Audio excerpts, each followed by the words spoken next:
જમ્મુ કાશ્મીરમાં આતંકવાદી હુમલા બાદ સરકાર એક્શન મોડમાં આવતા સમગ્ર દેશમાં તપાસ ચાલી રહી છે. ત્યારે સરકાર દ્વારા દેશમાં ગેરકાયદેસર રીતે વસતા પાકિસ્તાનીઓ અને બાંગ્લાદેશીઓને દેશ છોડવા આદેશ આપવામાં આવ્યા છે. સાથે પોલીસ તંત્રને પણ બાંગ્લાદેશીઓને શોધી હકાલપટ્ટી કરવા માટે જણાવવામાં આવ્યું છે. જેથી ગુજરાત પોલીસ તમામ શહેરોમાંથી બાંગ્લાદેશીઓને શોધીને કાઢી રહી છે. પરંતુ મહત્વની વાત એ છે કે સુરતનો ટેક્સટાઇલ ઉદ્યોગ બાંગ્લાદેશ સાથે પણ વેપાર કરી રહ્યો છે.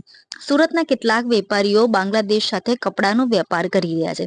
ત્યારે સુરત શહેરમાંથી બાંગ્લાદેશીઓની હકાલપટ્ટીથી સુરતના ટેક્સટાઇલ ઉદ્યોગને કોઈ અસર થશે કે નહીં, એ બાબતે આવો જાણીએ ફોસ્ટાના પ્રમુખ कैलाशभाई हकीम શું કહી રહ્યા છે. जी आपका नाम? मेरा नाम कैलाश हाकिम, प्रेसिडेंट फोस्टा सूरत। अभी जो बांग्लादेशियों को देश में से निकालने की जो तंत्र द्वारा जो मुहिम चल रही है, इसकी वजह से टेक्सटाइल उद्योग में किस तरह की असर देखने को मिलती है?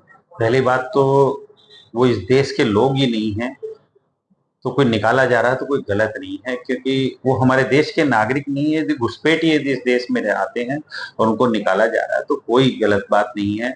और जहाँ तक बात व्यापार और इन सब की आती है तो थोड़ा बहुत, पहली बात तो उनके जाने से कोई असर नहीं पड़ेगा, क्योंकि वो खाते इस देश का थे, एम्प्लॉयमेंट हमारे देश के नागरिकों का जा रहा था और ₹1 का कहीं टैक्स नहीं था, एक कहीं उनकी नागरिकता नहीं थी। तो ये जाते हैं तो हमारे कोई रिकॉर्ड पे कोई फर्क नहीं पड़ता है, और फिर वो जाएंगे तो ही तो हमारे लोग सीखेंगे। यदि वो जो भी काम करते थे वो काम हमारे देश का हर एक नागरिक, सब तरह के जो भी स्किल उनमें होगी, उनसे बेहतरीन स्किल हमारे लोगों में है, बस मौका मिलना चाहिए।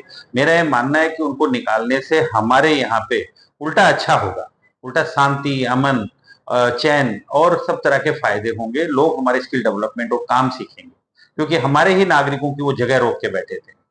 जी, कहीं न कहीं जो सूरत का जो टेक्सटाइल उद्योग है, वो बांग्लादेश के साथ भी व्यापार करता है, तो इससे बांग्लादेश की सरकार की तरफ से कोई व्यापार में दिक्कत आएगी? बिल्कुल नहीं आएगी, क्योंकि मैं ये कह रहा हूँ कि वो अवैध हैं, जो अप्रमाणिक रूप से अपने भारत में हमारे घुसपैठिए बन के रह रहे थे। कहीं न कहीं वो लोग न्यूसेंस फैला रहे थे, हमारी सार्वजनिक ज़मीनों पे कब्ज़ा कर के बैठे थे।